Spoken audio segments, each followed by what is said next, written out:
Hello again, my friends. Today I'm sharing a story so full of longing, danger, and unbreakable will it'll burn itself into your memory long after the fire dies down. This one unfolds in the lonely stretches of the Arizona Territory, where the sun bleaches bones white and the night brings either salvation or death. Right on the razor edge where settler grit meets Apache fire. Everything changes the instant a storm-soaked warrior knocks on a widow's door, wounded and hunted, forcing her to choose between fear and something far more dangerous: hope. Before we get started, please give this video a like, and let me know down in the comments where you're watching from tonight. Out here on the frontier, most folks treat storms like they're pure trouble. We bar the doors, nail the shutters, and hunker down tight. But there's a harder truth carved into these badlands. A storm ain't just out to wreck things. It lays bare what's real. It rips off the brittle limbs, the shaky rails, and all the false fronts we prop up. Only the tough stuff stays upright. And sometimes that same howling gale ripping at your roof is actually sweeping the path clear for something better.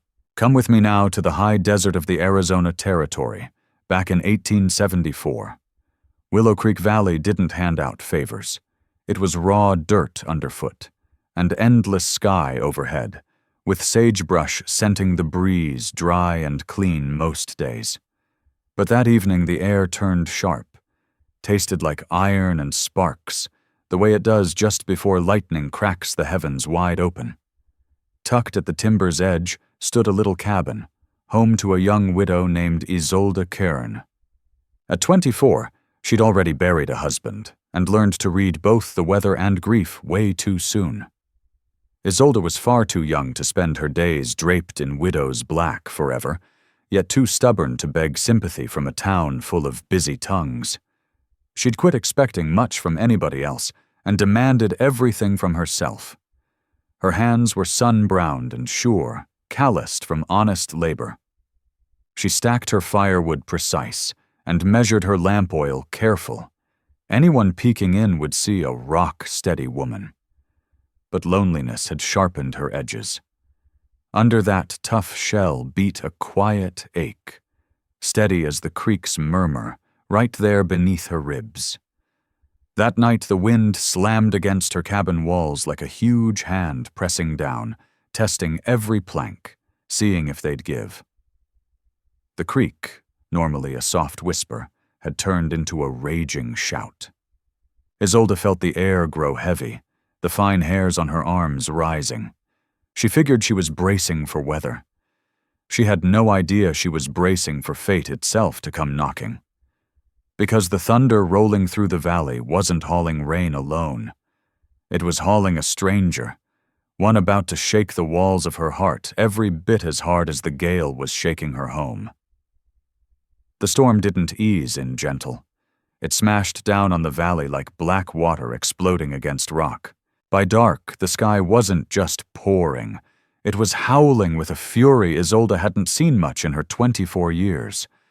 Inside, everything shrank to the warm glow of her oil lamp.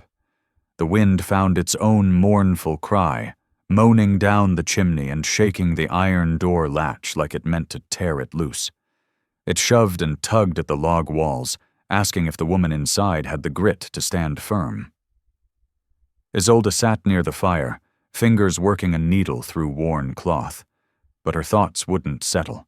She'd lived alone long enough to tell an old house's usual groans from real danger. Every creak of the beams felt like a warning. The creek had swollen into a roaring flood that sounded more like sliding earth than running water. She set her sewing down. Frontier solitude hadn't turned her sour, but it had made her careful. Taught her survival came from ready hands, not blind luck. She checked the shutters once more, slid the heavy oak table a bit nearer the hearth for cover, then reached up over the mantel and lifted her Winchester. The stock was smooth from years of handling, the steel chill in her grip. No sane rider would be out when the sky was trying to drown the world, but Isolde Kern never left anything to chance. Then she heard it. Not the wind. A knock. Clear. Purposeful. It started soft, almost swallowed by the rain's drumbeat. Then 3 hard, deliberate raps. This wasn't some beggar begging for mercy. This was a man announcing himself. A demand. Isolde's heart pounded wild against her ribs, matching the storm's fury beat for beat. She froze in the middle of the room, rifle cradled across her chest, knuckles bone white. In Willow Creek, a knock after sundown didn't mean friendly neighbors with pie. It meant trouble. It spelled trouble, plain and simple. "Who's out there?" Isolde called, her voice holding steady even if her insides weren't. No reply came back, just the wind shrieking like something cornered and wild. She crossed the floorboards without a sound, boots soft on the worn wood. The storm's pulse throbbed right through the door into her palm. Drawing a breath thick with wood smoke and raw fear, she worked the latch and hauled the heavy door open. The night barged in. Bitter cold, soaked through, no apologies. Rain didn't fall. It attacked sideways, stinging her cheeks like a swarm of frozen thorns. And there he stood, filling the doorway like he owned it. Tall, shoulders broad enough to block the wild yard behind him. Firelight stretched out and caught the drenched black of his long hair, hanging heavy and slick like wet raven feathers. He didn't move, didn't flinch, just stood solid as a butte, letting the gale hammer him without blinking. Isolde snapped the Winchester up, barrel dead center on his chest. "That's close enough," she said low and hard. The stranger never flinched, never bared teeth or charged. He lifted both hands slow, palms out, a quiet sign he meant no fight. But when he shifted, she saw it clear. The storm had washed away plenty, yet a dark, ugly stain still spread across the side of his buckskin shirt. He wasn't just drenched. He was bleeding bad. "I need shelter," he said. His voice rolled deep, like it came straight up from the ground, strong but cracked with pain underneath the iron. Isolde studied his face. His eyes met hers quick, dark, sharp, clear as mountain water running deep under willow shade. Not the wild stare of a killer or a thief. In that frozen heartbeat, with the wind clawing at them both, something strange shifted inside her. The knot of terror in her gut began to loosen, replaced by a jolt of recognition that hit like cold steel. She didn't know his name, but she knew Apache when she saw it. The strong bones, the quiet way he carried himself. Yet it went beyond blood or band. She looked and saw a man worn thin by running, by fighting a world dead set on crushing him. He looked maybe 26, only a couple years ahead of her, but those eyes carried the weight of lifetimes. She'd seen that same tired fire in her own mirror on nights when the cabin's silence pressed too heavy. He swayed just a touch, one hand dropping to clamp his side. Fresh blood welled, mixing dark with the rain streaming off him. "I ain't here to hurt you," he said, voice tight with the effort. "But I can't take another step." Isolde glanced down at the rifle, then back at the bleeding stranger on her threshold. Frontier sense screamed to bolt the door. A wounded Apache meant trouble trailing close behind, the men who'd shot him likely still riding hard. But Isolde Kern had never turned her back on anything hurting. And that look in his eyes, quiet pride that wouldn't beg, snapped the last thread of doubt. She lowered the Winchester. "Get inside," she said, stepping aside, "before you drag the whole damn storm in here with you." He crossed the sill with careful, stiff steps, holding himself together by pure will. Isolde slammed the door shut against the gale. The latch dropped home with a solid click, shutting out the valley's roar. The quiet that settled was thicker than the storm ever was, electric, alive, humming between them. Wet earth, crushed sage, and the sharp copper bite of blood filled the little room. Isolde leaned back against the barred door, rifle still gripped in one hand, eyes locked on the stranger as he eased toward the hearth. He didn't crumple like a broken man. He eased down slow and deliberate, one hand locked tight on the stone mantel to keep from falling. Every move cost him, but he wouldn't let it show. He was trouble walked in, unasked for, dangerous, the kind of complication that could burn her world down. Yet when he turned his face to the fire's glow and shadows played sharp across those high cheekbones, Isolde knew the real danger wasn't the storm raging outside anymore. The true whirlwind had just stepped across her threshold. She swung the kettle over the coals, not for coffee tonight, but for clean, boiling water to flush out a wound. Outside, the gale threw itself harder against the logs, wind screaming down the flue like a banshee. But in here, the whole world shrank tight, just the crackle of the fire, the steel needle in her fingers, and the stranger hunkered on her hearthstone. Isolde dropped to her knees beside him. Close up, Bidzil carried the sharp smell of rain-soaked pine and the copper bite of fresh blood. He'd tugged the heavy buckskin aside, exposing an ugly gash along his ribs, a deep, ragged tear where lead had grazed but not finished the job. "This is gonna burn," she said quiet. No sugarcoating.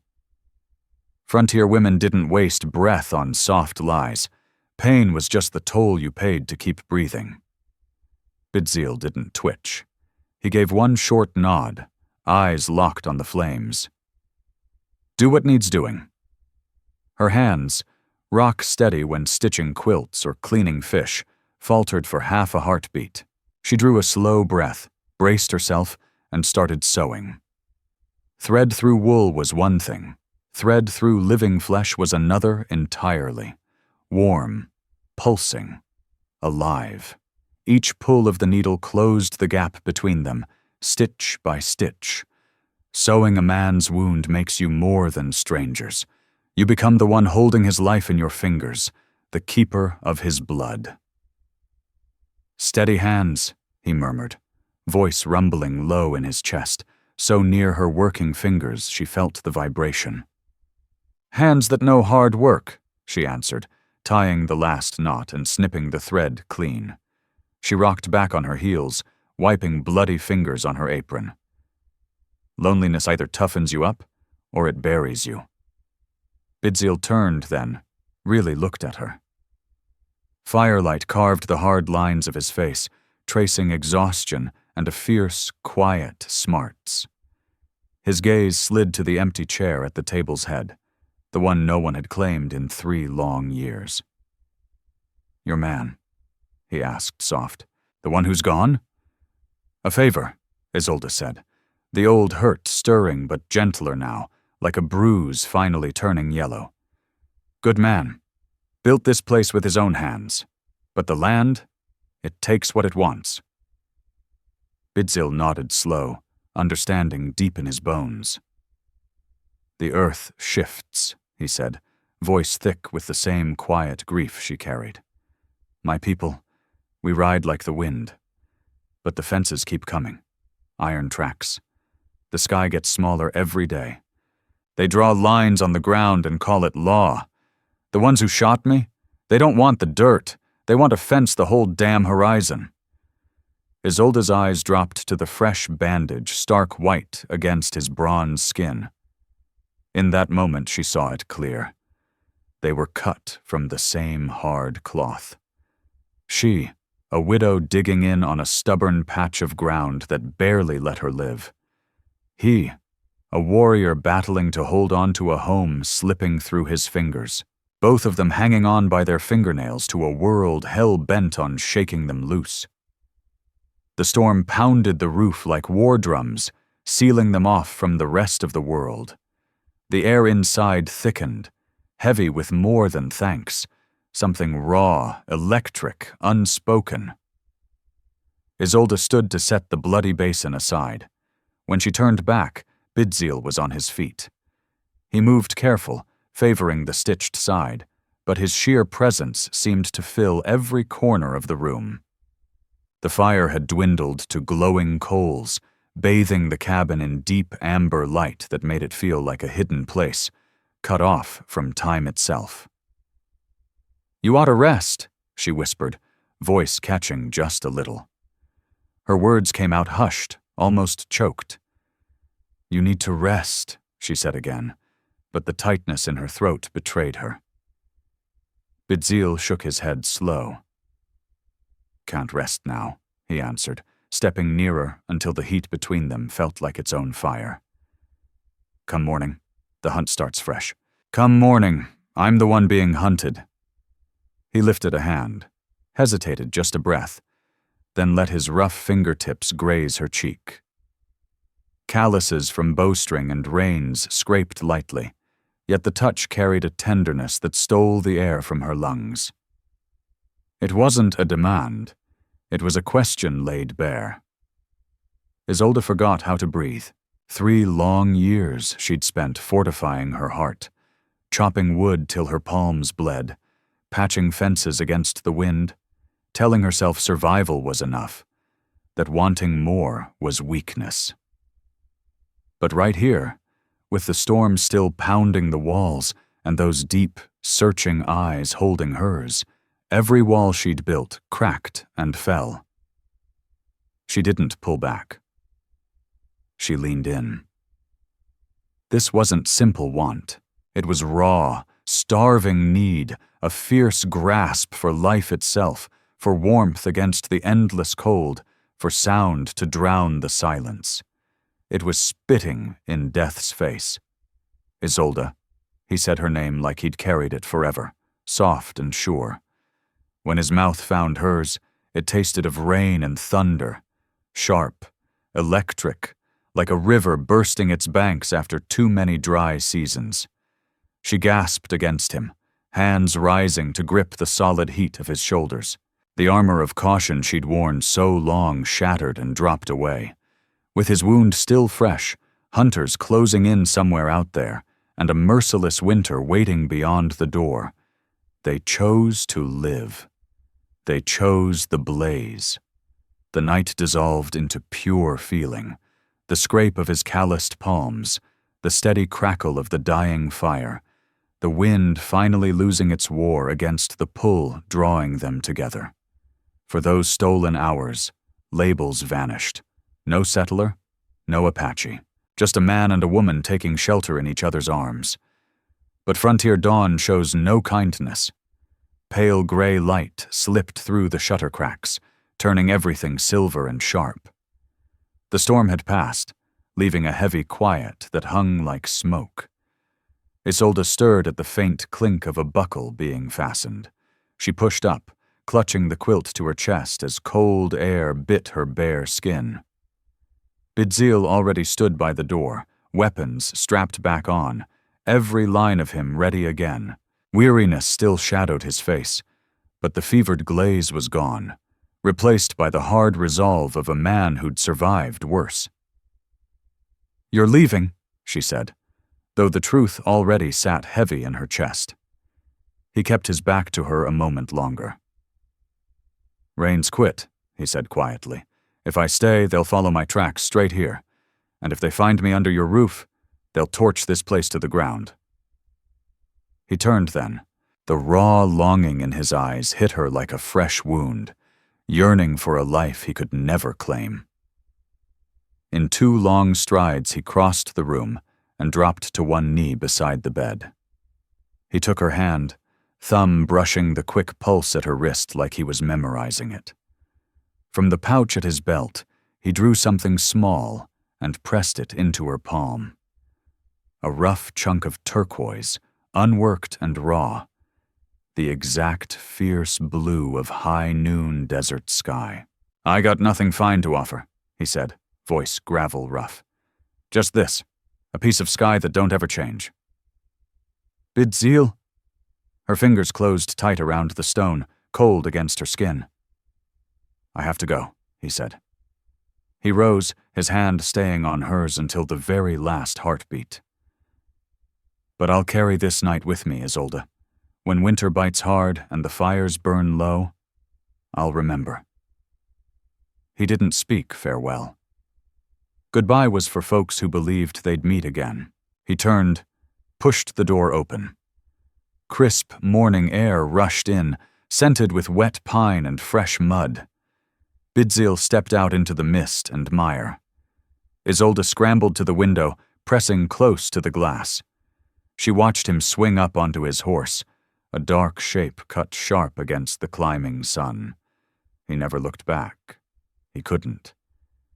And then he was gone, swallowed by the timber line like smoke, leaving Isolde Kern alone, with embers cooling in the hearth and a rough blue stone clutched in her fist. And a heart that had been stirred to life only to ache all over again. The days following the storm melted into weeks, then stretched into a long, hushed season of waiting. That winter hit Willow Creek Valley like a hammer. Snow drifting deep, banking high against the cabin logs until it felt like the world had buried them alive. But inside Isolde Kern, something else was stirring. A different kind of season taking root. At first it was just faint signals from her own body, small, secret betrayals she could have brushed aside if she'd wanted. Dawn sickness rolling through her like a bad wave. A weariness that sank into her bones no amount of sleep could touch. A flutter, quick and sure, every time her palm rested low on her belly. Isolde was no dreamer. She knew the body's quiet language as well as she knew the creek's moods. When the truth finally settled, it came without trumpets or drama. Just a still gray morning. She stood before the cracked mirror, staring at a face that looked unchanged on the outside, yet belonged to someone entirely new. She was carrying a child. The feeling that crashed over her wasn't clean or simple. It was a wild tangle, sharp fear knotted tight with a fierce, blazing joy that refused to be denied. Fear, because in 1874, a widow showing up pregnant with no husband meant stepping straight into a bonfire of gossip and scorn. But the joy. Lord, the joy lived and breathed. It was the answer to 3 years of hollow quiet in that cabin. It was a living piece of that stormy night. A piece of him, growing strong and secret right under her ribs. Small-town secrets, though. They're like smoke.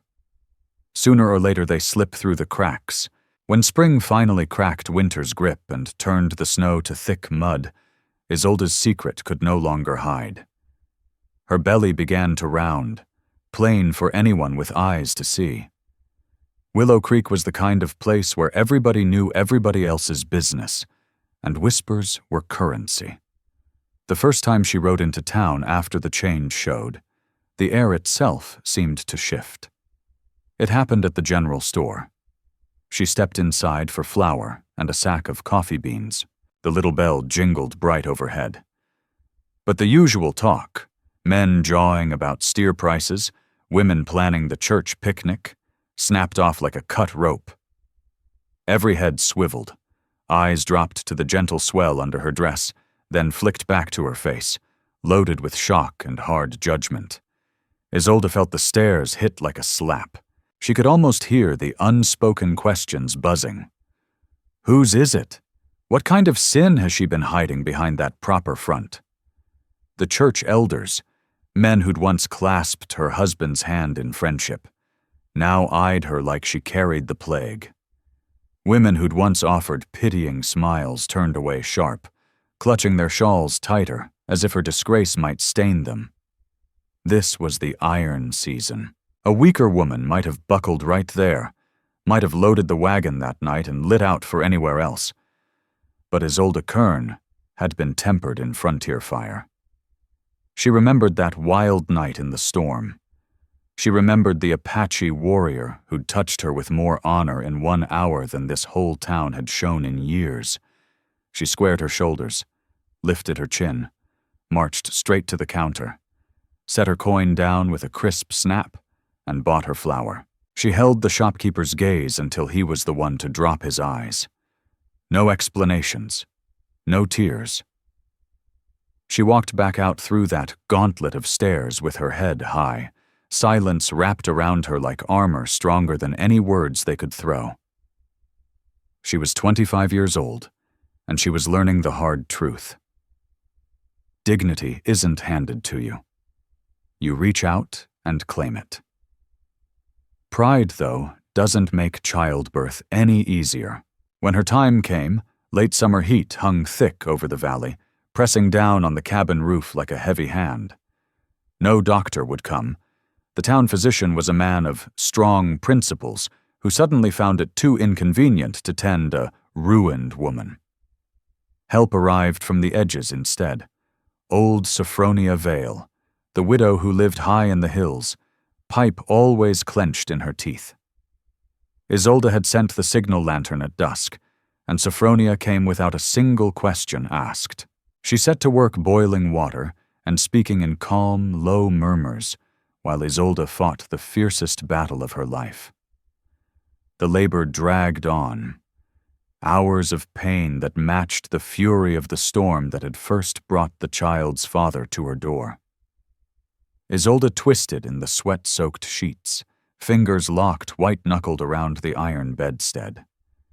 Deep in the night, there were moments she thought the agony would rip her in two, moments she whispered Sophronia's name into the darkness, wishing he were there to hold the space around her the way he had that one night. But she was alone. The frontier asks women to do the impossible, and do it quietly. Quietly, without fanfare or a single clap on the back. Then, right as the sun started bleeding crimson across the eastern ridges, the cry ripped through the cabin, a sharp, strong wail that shattered the heavy hush like breaking glass. Sophronia Vale wrapped the newborn in a soft, clean flannel square and laid him gently on Isolde's chest. "A boy," the old woman rasped, voice rough from years of pipe smoke. "Got lungs like a bellows on him." Isolde looked down through sweat and exhaustion, body still shaking with the aftershocks of relief and spent strength. She brushed damp curls from the tiny forehead. He was beautiful, perfect in every small, fierce way, and utterly real. When the baby opened his eyes, her breath snagged hard in her throat. Not blue, not green. Dark, steady, watchful, lit from inside with a quiet flame. They were the eyes of the man who'd ridden away into the dawn. Bidziel's eyes staring back at her. She named him Hototo, and as she cradled him close, every ounce of shame the town had tried to heap on her burned away to nothing. This boy wasn't a disgrace. He was triumph, pure and simple. But the world doesn't let triumphs stand undefended for long. Hototo was barely 3 months old, a warm little bundle tucked in the cradle by the hearth, when a shadow stretched long across the porch. It wasn't a passing cloud. It was a man. Isolde was out in the garden, tugging the last of the summer squash from the vines when the hoofbeats reached her. She straightened, one hand shading her eyes against the glare. The rider was someone she knew only by ugly talk around town. None of it painted him in a good light. Thaddeus Grieve, a land speculator who drifted into Willow Creek wearing suits too fine for the dust, silver tongue always ready, heart cold as a bank ledger. He didn't break ground or sweat for his acres. He sniffed them out, bought them cheap from folks already half broken. He swung down from a high-dollar horse, tied the reins to her fence post without so much as a "by your leave," and strolled to the garden gate. Tipped his hat with a smile that never touched those calculating, ice-blue eyes. "Mrs. Kern," he drawled, voice slick as axle grease. "Or should I say Miss Kern these days? Hard to keep up with the social graces out here, ain't it?" Isolde wiped garden dirt from her palms, face hardening like baked clay. She didn't ask him in. "Mr. Grieve, what brings you all this way?" He leaned casual against the fence rail, gaze sliding past her toward the cabin where the baby slept. "I'm a businessman, Isolde. I see facts, not fairy tales. I see a young woman out here alone, carrying burdens, a child the town won't embrace, a spread that's too much for one set of hands." He let the words hang, heavy and pointed, turning her loneliness and the whispers into a blade. "I'm here with a fair offer," he went on, drawing a folded paper from inside his vest. "I'm snapping up water rights along the creek. Happy to lift this load off you. Enough cash to head back east, start fresh where nobody knows your story, where the boy can grow up without bastard dogging his heels like a shadow." Isolde went stock still. Heat rose in her chest. Not the hot flush of shame, but a cold, hard-burning fury. She stared at this vulture in his silk vest. A man who figured he could buy her home because he thought she'd already cracked. He knew nothing of the storm. Nothing of the night that had set her soul on fire. Nothing of looking into a warrior's eyes and seeing her own iron strength staring back. She walked straight to the gate, planting herself toe-to-toe with him. 5 inches shorter, maybe, but in that instant she loomed. "Mr. Grieve," she said, voice low and lethal as a drawn blade. "You've got me wrong. You look at a widow with a baby and see easy pickings. But you're standing on ground my husband broke with his own hands. And you're looking at a woman who rode out last winter alone and came through breathing." She pointed down the road. "My son has a name. Hototo. This creek is his birthright. My past ain't for sale. Neither's my water. Now get off my land before I fetch the rifle that dropped a cougar last winter." Grieve's smile vanished. His eyes narrowed to pale slits. "You're making a bad call, Isolde." "The frontier's a rough place for a woman riding solo," Grieve said, voice dropping low. "Accidents happen. Fences get cut. Fires break out." "I know plenty about fires, Mr. Grieve," Isolde answered, eyes locked steady on his, never blinking. "And I know exactly how to snuff 'em out." Grieve held her stare for a long beat, reevaluating. He'd ridden up expecting lace, something delicate, easy to rip.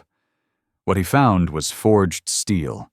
He tipped his hat once more, but the gesture dripped mockery this time.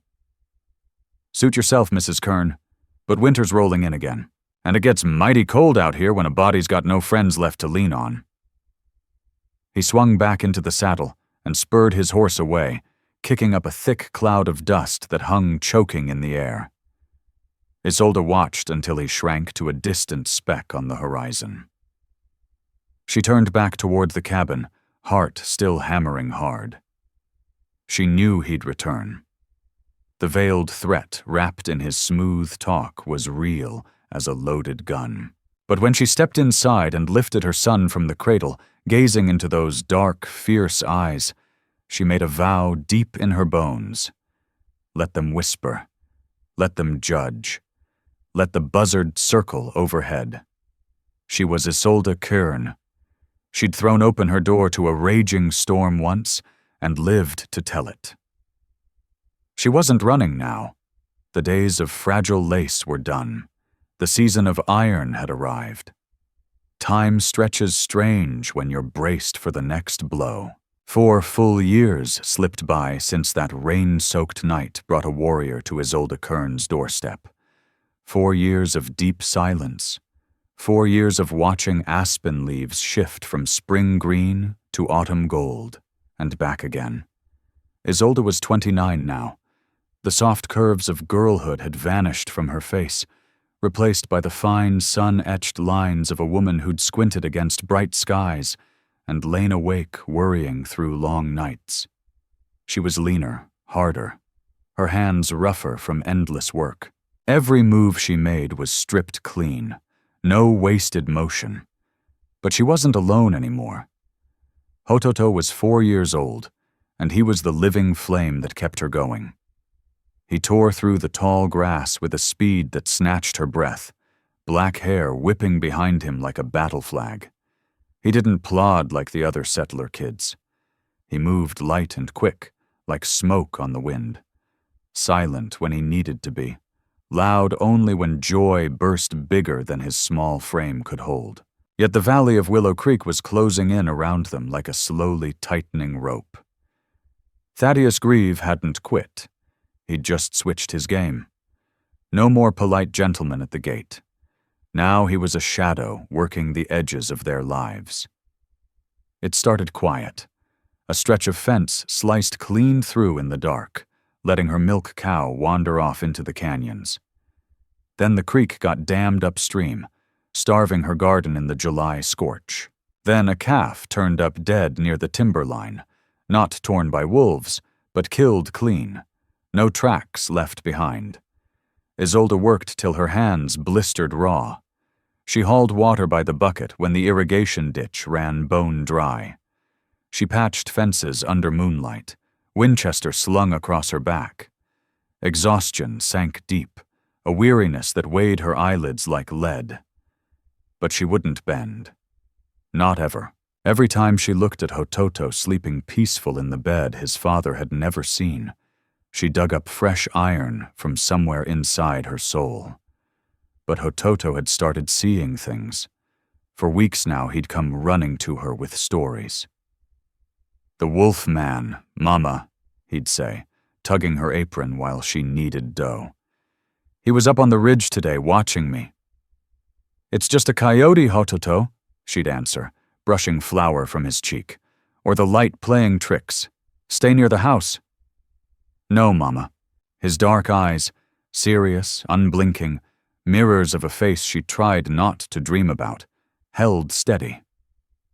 "He sits on a horse. He watches. He don't come down. He just watches." Isolde told herself it was a child's fancy. A lonesome boy dreaming up a guardian because he had no paw to stand tall for him. But late at night, when the wind changed direction, she'd step onto the porch and feel it, a prickle racing up the back of her neck. The unmistakable sense of eyes on her. Not cruel, not hungry, just steady, unrelenting. She told herself she was worn out, told herself ghosts don't sit horseback on ridges. She was dead wrong. The breaking point hit on a Tuesday, under a sky so pure blue it looked brushed on fresh. Heat pressed down like a heavy hand, squeezing the air right out of the valley. Isolde was out back hanging laundry on the line, sheets snapping crisp in the dry breeze. The sheets popped and snapped in the bone-dry wind. Hototo was crouched in the dirt by the porch steps, stacking stones into a little fortress, tongue poking out in concentration. Then hoofbeats cracked the quiet afternoon like a rifle shot. Not one horse. 3. Isolde dropped the wet sheet back into the basket and spun around. Thaddeus Grieve was coming up the trail, 2 hard-faced riders flanking him. Men she didn't know. Coats crusted with trail dust, revolvers slung low and easy on their hips. These weren't locals dropping by for coffee. They were hired muscle, the kind paid to handle dirty work, so gentlemen kept their hands clean. They didn't rein up at the gate. They rode straight into the yard, horses churning up thick clouds of grit that settled over her clean laundry like gray snow. "Get inside, Hototo," Isolde said, voice low and edged like a drawn knife. The boy froze, clutching a stone tight. "Mama." He scrambled onto the porch, but stopped at the door, small body rigid, eyes wide and watching everything. Grieve swung down heavy, looking older, thicker around the middle. His face was red from heat and the smug impatience of a man done waiting. "Mrs. Kern?" he said, not bothering with the hat tip this time. "Place is looking run down, tired, kinda like you?" "State your business, Mr. Grieve," Isolde answered, stepping forward to plant herself between him and the porch. Her hand drifted toward the woodpile, where the axe leaned against the logs. One of the hired men nudged his horse sideways, cutting her off smooth. "My business is the law, Isolde," Grieve said, pulling a folded paper from his coat pocket. "I filed a petition with the territorial judge. Folks got concerns about a child being raised in this kind of filth, by a woman of questionable character. Ice flooded Isolde's veins. You got no right. I got every right, Grieve sneered, stepping closer. The stink of old whiskey and sweat rolled off him in waves. You're broke. You're standing in the way of progress, and you're raising a half-breed bastard in a shack. The judge figures the boy'd be better off in an orphanage. As for you, you'd do well to move on. If you lay one finger on my son, Isolde whispered, voice trembling with a rage so hot and pure it felt like molten iron in her chest, I will kill you. Grieve barked a laugh, dry, ugly, mean. With what? Your laundry basket? He lunged, seizing her arm in a bruising grip, fingers digging deep into flesh. Your time's up, Isolde. It's over. We're taking the boy, and you're signing that deed right now. Let go, Isolde screamed, twisting hard in his hold. She raked her nails across his cheek, drawing red lines. Grieve roared in pain and fury, rearing back his free hand to strike. The blow never fell. A sharp, high crack split the air, like a whip snapping over stone. An arrow buried itself in the dirt, shaft quivering less than an inch from Grieve's boot. Sleek black raven feathers still trembled from the force. Silence dropped like a stone. Absolute. Instant. Grieve froze, hand still cocked high, eyes locked on the arrow sunk in the ground. The two gunmen clawed for their pistols. Horses sidestepped, nervous, snorting. I wouldn't, a voice said, low, calm, coming not from the cabin but from the trees at the clearing's edge. Heads whipped around. A rider had stepped out of the timber shadow where forest met yard. He sat a paint horse that stood statue still. No shirt, just leather breeches and a bone breastplate catching sharp glints of sun. A single black stripe ran across his eyes. War paint. It was the Wolfman, the ghost on the ridge. It was Bidzil. He hadn't just shown up. The way he sat, bow already drawn, fresh arrow knocked and leveled dead at Grieve's chest, told the story of long nights, long days. He'd been there yesterday, the day before, watching from the high ridges, a silent shield holding back the wolves. But now the wolves were in the yard, and the shield had teeth. The wolves had finally stepped into the open. Isolde's breath exploded out in a sharp rush. She stared at Bidzil, older now, face carved with deeper lines, shoulders broader and heavier, and felt the whole world lurch sideways beneath her feet. He never glanced her way. His gaze stayed locked on Grieve like a loaded rifle. Step away from her, Bidzil said. The words weren't a plea.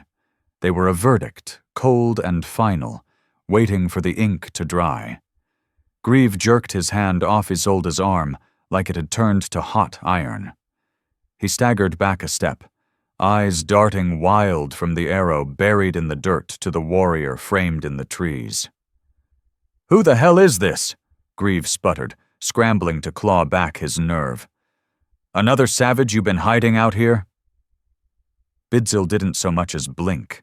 He nudged his paint horse forward, easing out of the timber shadow into full, blazing sunlight. The two gunmen traded quick looks, hands hovering over their holsters. But they didn't draw. They saw exactly what Isolde saw.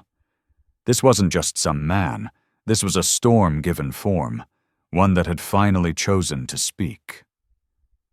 I am the father of the boy you just threatened, Bidzil said, voice rolling across the yard like distant thunder.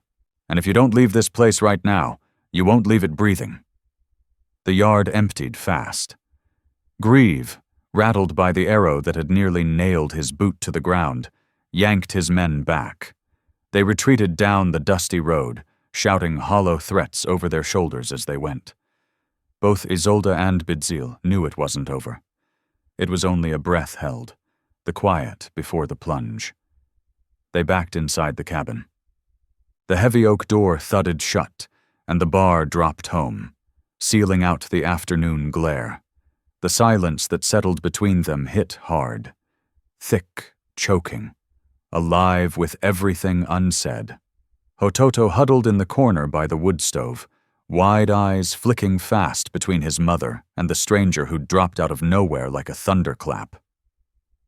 Isolde wheeled on Bidzil. Adrenaline still burned hot in her veins, turning fast to raw, shaking fury.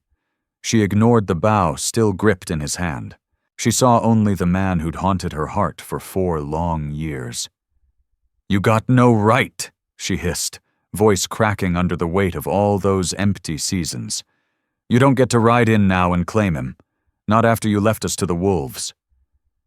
Bidzil stood motionless. The black war stripe across his eyes stood out stark in the dim cabin light. He didn't puff up with pride or excuses. He bowed his head with the heavy grace of a man owning a deep wrong. "I thought I was protecting you," he said, voice rough and low. "My trail's nothing but blood, Isolde. I figured if I stayed gone, the war would follow me and leave you clear. I figured quiet was the safest thing." He looked past her to the boy in the corner. The boy with his own dark eyes watching back, a mix of fear and wonder in them. "But I was wrong," Bidzil whispered. "Distance don't shield. It just leaves the door wide for other monsters." Isolde wanted to scream, wanted to cry, but the distant thunder of returning hoofbeats cut the words dead in her throat. "They're coming back," Bidzil said. Regret vanished from his face in an instant, replaced by hard, ready steel. "And they're bringing fire." No time left for old wounds, only the brutal now. Dusk dropped over Willow Creek Valley like a thick black curtain. The attack didn't start with yells or warnings. It opened with the sharp crack of a rifle. A bullet punched through the window shutter, splintering wood and sending dust sifting down like gray snow. "Get down!" Bidzil barked. Isolde snatched Hototo up, tucking him beneath the heavy dining table. She piled pillows and thick wool blankets around his small frame like a shield. "Stay right here," she whispered, pressing a quick kiss to his forehead. "Don't move." When she straightened, she wasn't just a mother anymore. She was a fighter. She grabbed her Winchester and moved to one window. Bidzil was already at the other, bow drawn and steady. What came next was pure survival, a silent, deadly dance. No words needed. The tie forged in that long-ago storm hadn't rusted away. It had only waited. Shadows slipped through the trees. Greaves' men were circling the cabin, hunting for a weak spot. But they'd badly misjudged the woman who'd held this ground alone, and the warrior who'd watched her back from the ridges. Isolde spotted movement near the barn. "There, by the barn!" Bidzil pivoted smooth as water. Thwip. The arrow sliced through the shutter gap. A sharp cry of pain rang out from the dark, followed by a man's curse and the scramble of boots retreating. "Reloading," Isolde said, already working the lever on her rifle with practiced speed. "Reloading," Isolde said, her hands flying with the smooth rhythm of long practice, thumbing fresh cartridges into the Winchester's breech. They fought like a single creature. Isolde brought the thunder, sharp, booming shots that hammered the attackers back behind the trees, keeping their heads down. Bidzil delivered the lightning, silent, deadly arrows that found their marks without warning, sowing pure fear because the shots came from nowhere they could see. But Grieve was cornered and desperate men turn reckless fast. "Burn 'em out!" Grieve's voice howled from the dark. A torch sparked alive in the night, arcing high through the blackness toward the dry shingles of the porch roof. "The rain barrel!" Isolde yelled. Bidzil didn't pause to think. He dropped his bow, lowered his shoulder, and rammed the heavy door open. He charged onto the porch, straight into a storm of gunfire. Bullets whined past as he kicked the big water barrel over hard. Water gushed out in a cold rush, smothering the flames just as they started licking the wood. A slug sparked off the iron hoop inches from his skull. He didn't flinch, not until the fire was drowned and dead. He rolled back inside, slamming the door and dropping the bar home. Breath came hard and ragged. Sweat carved clean trails through the black war paint on his face. He looked at Isolde, and for the first time in 4 long years, she saw a smile break across his features. Grim, fierce, and very much alive. "They're closing in," he said. "They won't get far," Isolde answered, voice hard as forged steel. "They're crossing the garden now." A scream tore the night, raw shock and agony. Out in the dark, one of Greaves' hired guns had blundered into the tall grass near the pumpkin patch. He never saw the iron jaws of the wolf trap Isolde had set weeks earlier to guard her stock. Steel snapped shut with brutal finality. "You set traps ahead of time?" Bidziel asked, one eyebrow lifting in the dim light. "I told you," Isolde said, swinging her rifle level again. "I learned how to put out fires." The attacker's nerve cracked wide open. Silent arrows from the shadows.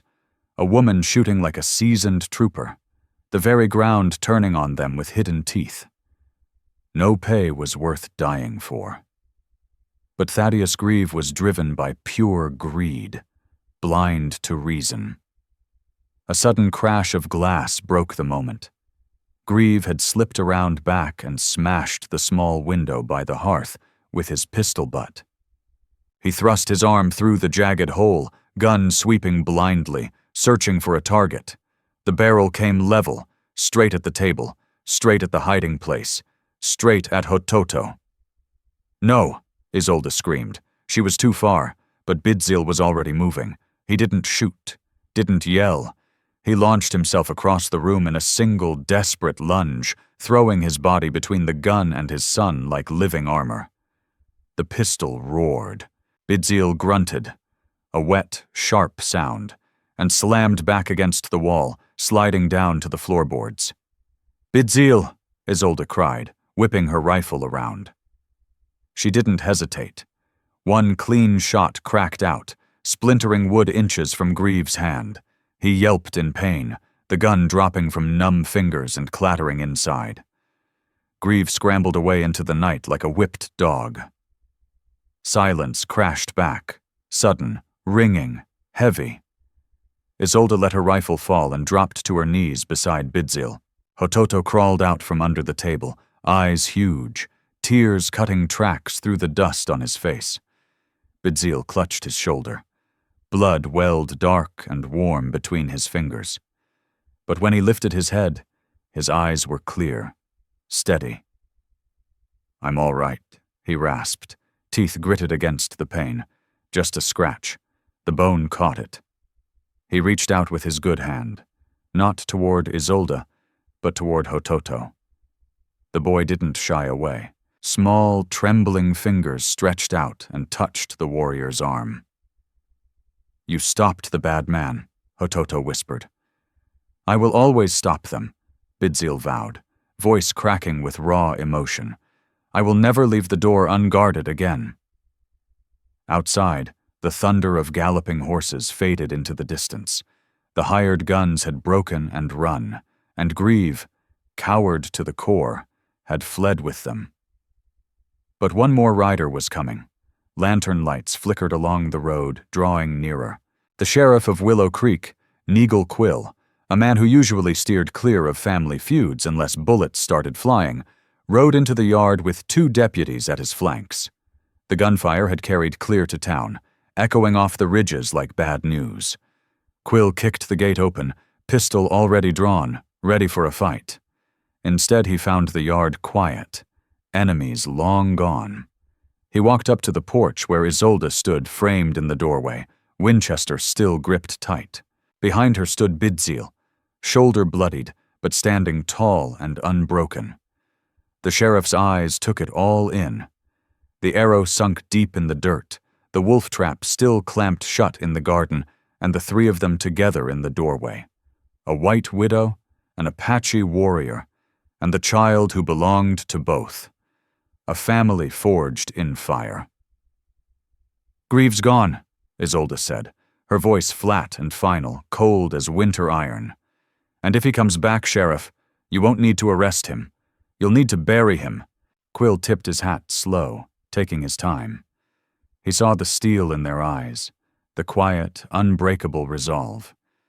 He saw the law of the land had shifted on this little patch of ground.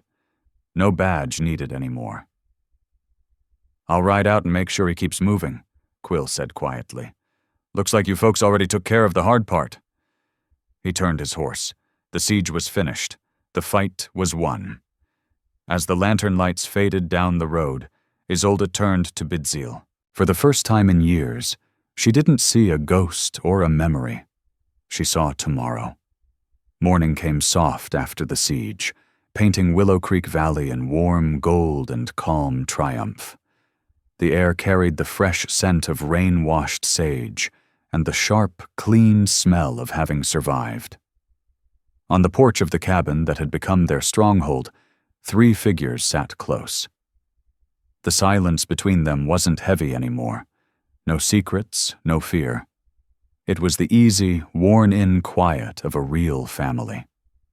No preacher rode through the valley that day. No Bible verses were read aloud. But as Hototo ran through the yard, chasing long morning shadows, laughing free and wild, Bidzil turned to Isolde.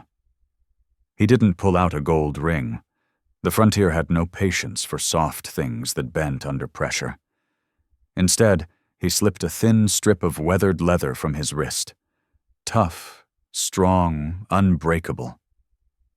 With careful hands, he wove it into a strand of her hair. It was a binding. A promise, a vow spoken without words. "I am tied to you, and you to me, sure as earth is tied to sky." In that small, sacred moment, the storm that had raged for 4 long years finally broke and settled into peace. My friends, we started this ride talking about the raw power of a storm, how the wind hammers at the walls of our lives, testing every nail and board. And yeah, it's true. Life out here, like those Arizona Territory tempests, will try to strip you down to bare bones. It'll take the easy comforts, the pretty things, the loose ends that ain't nailed tight. Finally, let me send my deep thanks to you. Thank you for giving your time to this story. Some journeys shape us, and we hope this one left a mark on your heart. There are more paths ahead. More legends of love, hardship, and redemption beneath the western sky. Please subscribe, leave your thoughts, and travel with us once again. Thank you, and God bless. Aviso legal/disclaimer. The stories presented here are creative expressions and may mix historical inspiration with dramatized scenes. AI tools contribute to some elements of voice, imagery, and structure, but every published story is refined by editors and creators to ensure authentic emotional impact.